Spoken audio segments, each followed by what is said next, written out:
चाहे आप कितना भी सफल व्यक्ति क्यों नहीं बन जाए, चाहे आप कोई भी बड़ी से बड़ी परीक्षा पास करके एक अधिकारी बन जाए, लेकिन जब आपके जीवन पर किसी तरह का दाग लगता है, खासकर घोटाला, भ्रष्टाचार, इस तरीके का जब दाग लगता है तो आपका सारा मेहनत बेकार हो जाता है और लोग आपको उसी एक दाग से याद करते हैं। ऐसा ही एक वाकया हम आपको इस वीडियो में बताने जा रहे हैं। चारा घोटाला मामले में जिस चाईबासा कोषागार अवैध निकासी मामले में लालू प्रसाद यादव को सजा हुई थी, उसी मामले में आईएएस अधिकारी सज्जल चक्रवर्ती को भी सजा हुई थी। गंभीर बीमारियों से ग्रसित सज्जल चक्रवर्ती का जब 2020 में निधन हुआ था, उस समय वे जमानत पर बाहर थे। अंतिम समय में वे बिल्कुल अकेले हो गए थे। अपना कहने वाला कोई नहीं था। 2 शादियां की, लेकिन दोनों असफल रही। कोई संतान नहीं था। माता पिता और भाई का पहले से ही निधन हो चुका था। बीमारी, चारा घोटाला और अपमान और एकाकी जीवन के कारण वे डिप्रेशन में चले गए थे। पैसा, पद और रुआब, शान शौकत कुछ भी काम नहीं आया। एक प्रतिभाशाली व्यक्ति के जीवन का दुखद अंत हो गया। आपको बताएं, सज्जल चक्रवर्ती एक मेधावी विद्यार्थी थे, लेकिन मन स्थिर नहीं था। उस समय बिहार का बंटवारा नहीं हुआ था। रांची के संत जेवियर स्कूल में पढ़ते थे।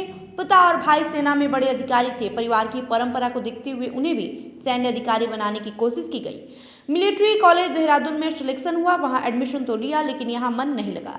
पढ़ाई बीच में छोड़कर भाग आए। फिर पढ़ने के लिए पुणे गए। वहाँ पढ़ाई के साथ साथ अखबारों में काम किया। वहाँ से भी रांची लौट आए। सेंट जेवियर कॉलेज में एडमिशन लेकर फिर से पढ़ाई शुरू की, ग्रेजुएशन किया। पढ़ाई के दौरान ही वे रांची से निकलने वाले अंग्रेजी अखबार न्यू रिपब्लिकन में रिपोर्टर के रूप में भी काम करते थे। वे साइकिल से अखबार के दफ्तर आते थे। कहा जाता है कि अखबार में काम करने के दौरान ही उनके एक सहयोगी ने तंज कस दिया, क्या तुम खुद को आईएएस समझते हो? ये बात सज्जल चक्रवर्ती को चुभ गई। उन्होंने यूपीएससी की परीक्षा देने ठान ली। इस संबंध में आईएएस सज्जल चक्रवर्ती ने खुद कहा था कि उस समय मेरे पास करने के लिए कुछ था नहीं, सोचा यूपीएससी की ही तैयारी कर लेता हूँ। पहली बार गंभीरता से कुछ करने के लिए ठाना। खूब पढ़ाई की। 1980 में उनका चयन भारतीय प्रशासनिक सेवा के लिए हो गया। उन्हें बिहार कैडर मिला।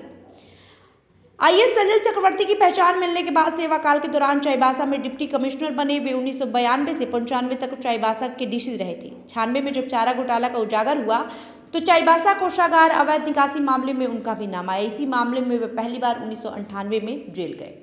18 महीने तक जेल में रहे। 2000 में झारखंड राज्य बनने के बाद उनका कैडर झारखंड हो गया। 2008 में उन्हें रांची स्थित सीबीआई के स्पेशल कोर्ट ने चारा घोटाला मामले में दोषी ठहराया था। उस समय वे झारखंड के परिवहन सचिव के पद पर तैनात थे।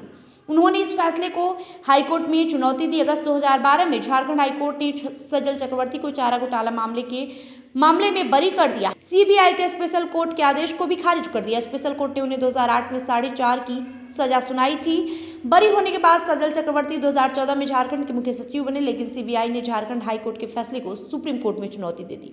सुप्रीम कोर्ट ने झारखंड हाईकोर्ट के आदेश को निरस्त करते हुए इस मामले की फिर से सुनवाई कर फैसला लिया। राज्य स्थित सीबीआई की विशेष अदालत में इस मामले की दोबारा सुनवाई हुई। नवंबर 2017 में स्पेशल कोर्ट ने सज्जल चक्रवर्ती को दोषी ठहराते हुए 5 साल सश्रम कारावास की सजा सुनाई। 2 साल से अधिक समय तक जेल में रहने के बाद 2019 में उन्हें जमानत मिली थी। वही इलाज के दौरान 2020 में उनका बेंगलुरु में निधन हो गया। एक आईएएस अधिकारी जो एक राज्य का मुख्य सचिव रह चुका था, आखिरी वक्त में वो बिल्कुल तनहा और अकेला रहा। बहरहाल वीडियो को लेकर जो भी प्रतिक्रिया होगी कमेंट बॉक्स में लिखते जाइए। बहुत बहुत शुक्रिया।